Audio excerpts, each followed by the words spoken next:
Okay, welcome to Info Not Wars. If you've not been with us before, thank you for watching this video.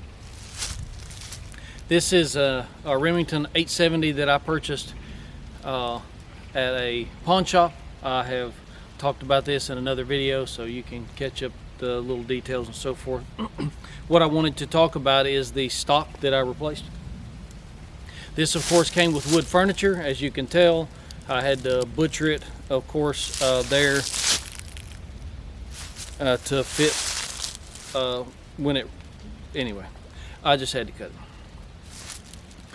The stock, if anybody's ever shot a 12 gauge shotgun or larger and you've got your hand over it as such and you come back, boom, you can punch yourself in the nose pretty good. So for first time users and or old time users, that's not any fun. I'd ran across these stocks years and years ago. I thought, man, what a neat idea. Davis, I believe, made these stocks. They're no longer made, from my understanding. I like the pistol grip for getting my hand down, or a new shooter down, so I don't have anything here to come back and cause a complaint. The other reason is my beloved Benelli, still miss that gun, also had a pistol grip stock, and I just really enjoyed it. So this is a thin handle, so I'm gonna let you see that. Maybe it'll focus, I'm not sure. But it's a pretty thin profile, but it's got enough meat on it to where, I mean, I don't have like monkey hands, but they're not tiny hands, so I don't know what that means, middle hands. Anyway, so I bought the stock. Now you can find these stocks just about anywhere, a lot of different places, and many times they're stripped, which means there's no pad. There's no springs or followers or even a bolt in here. You can buy these. You can still find these every once in a while, but they're like, I don't know, $200 or so. And I'm not going to say that they're not worth it, but I've got quite a bit less than that in this, and so I'll show you kind of what I did.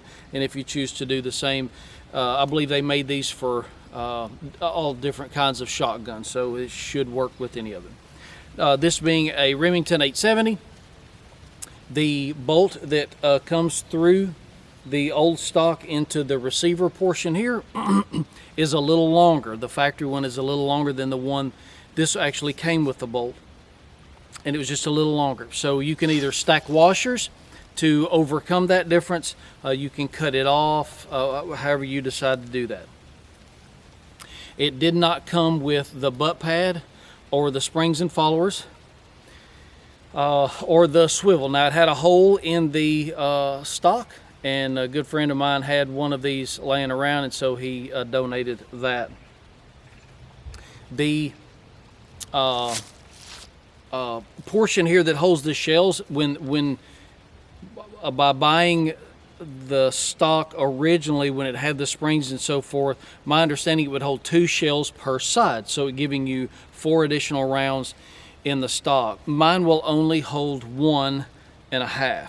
Oh, I didn't even think about those little bitty shells that they make. Okay, anyway, so I only have 1 in here, but since it didn't have any of the hardware, I had to kind of think through this. So let me tell you what I did, and then if you want to try it, knock yourself out. So I took a shell, and we're going to roll some other photos in here to give you kind of a close-up of what I did, and then, your results may vary. So we used a shotgun shell that these are called, or people will call them long brass or whatever. We used one that was obviously a lot shorter, just bird shot, like number 8 or something like that. And it's silver, so you can see.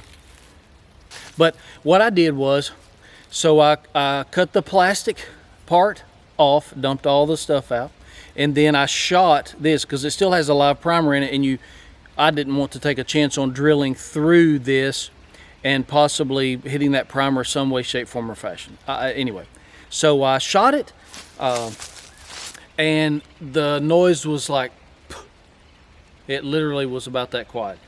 I kind of giggled. Not like full auto giggle, but I kind of giggled. So then I knocked the rest of the primer out. All right, so there's just a hole there. I don't care. Inside of this little brass area, or whatever that steel is, there's plastic. Now, that's important, because what I did is I used that piece, right? So I cut all that off, and I used the shorter one, not the longer one, which I guess you could, whatever. But I used the shorter one. But inside here is plastic. And so I took my little Dremel tool, and I took a little stone, and I just drilled around in there until the spring, which I bought off of Amazon, it was a 12-inch spring, and so I just cut it in half, 6 inches on both sides. That should be plenty of tension to hold your round in there. And so anyway, because on the original ones, from my understanding, the butt pad actually had a recessed portion in there so the spring would have a place to sit, and it doesn't on these.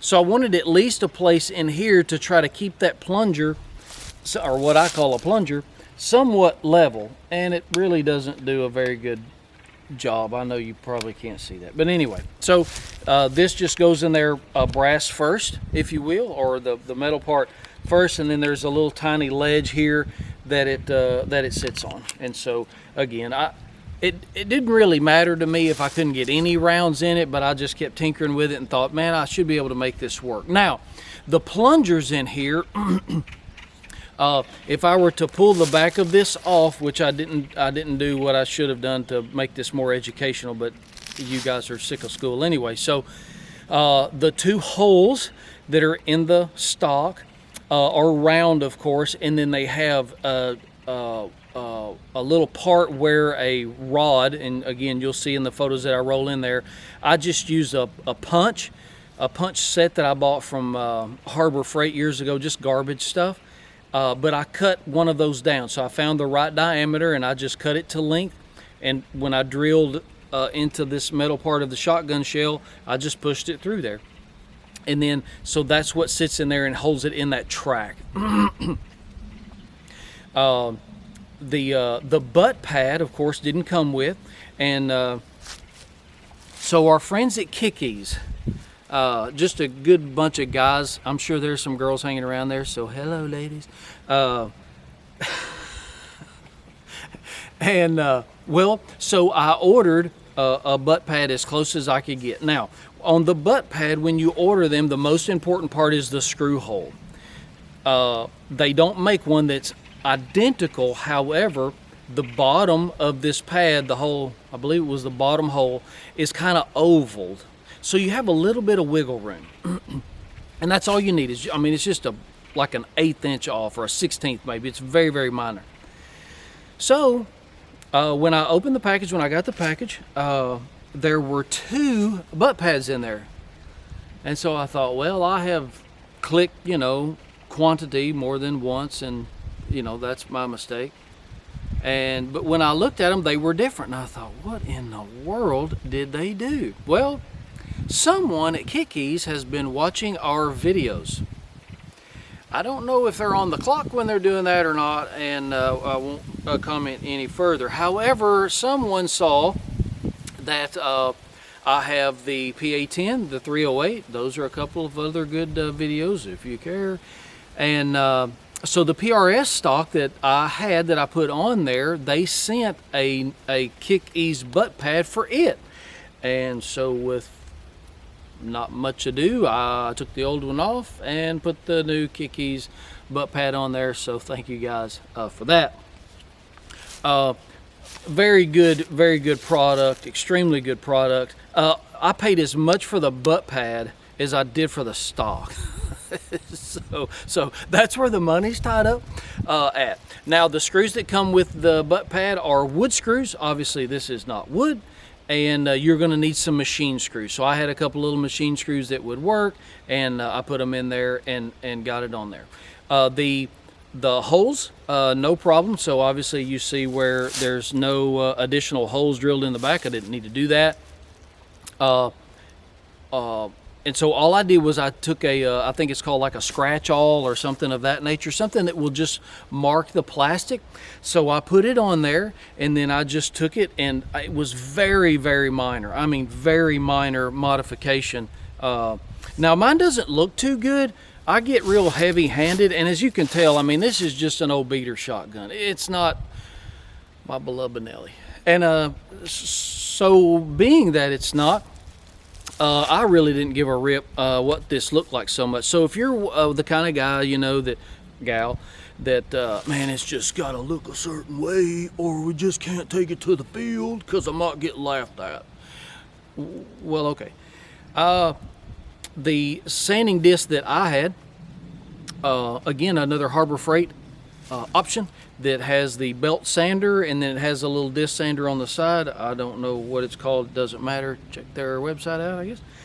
But I just laid it on there and just gently, and I mean, this thing is so, you have to really take your time, because especially with the sandpaper I was using, which was probably 400 grit or so, maybe even a little more aggressive than that. So you could use 600 or 800 or something, and really just take your time and make it look beautiful.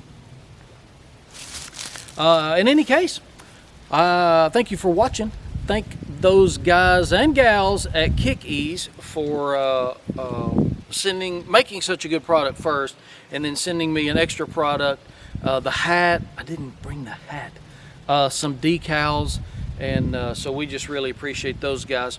So if you find one of these stocks and you see that they're just bare naked,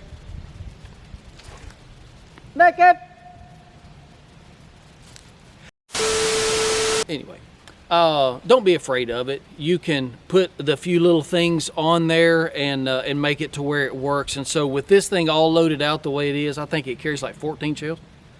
2, 4, 6, 8, and 7. That's 15, isn't it? 7, 8, 15. Anyway, at least 14 rounds. No, that's right, because I've read where 870, it's not good to carry one in the chamber, because the trigger mechanism in here, I guess, maybe is weak. I don't know. And I carry this on a 4-wheeler, which I'm gonna do. If you guys watch Dirty Civilian, is it Dirty Civilian? That don't sound right. Anyway, one of those guys did a dirt bike where they took the dirt bike and kitted it all out, whatever. So I'm going to do one on the 4-wheeler and kind of do pros and cons. But anyway, it sits on there, and I don't want somebody riding to my left taking a round or buckshot. That would just not be cool at all. But anyway, hope you guys enjoyed it. If you can find one of these old 870s and you just want to doll it out, make it a truck gun, whatever the case is, they're fantastic, fantastic guns. They're just a tank. They're just really good guns. So thank you everybody for watching and subscribing. That little button, it doesn't cost you a dime, and that's it. We really appreciate it. You guys have a good day.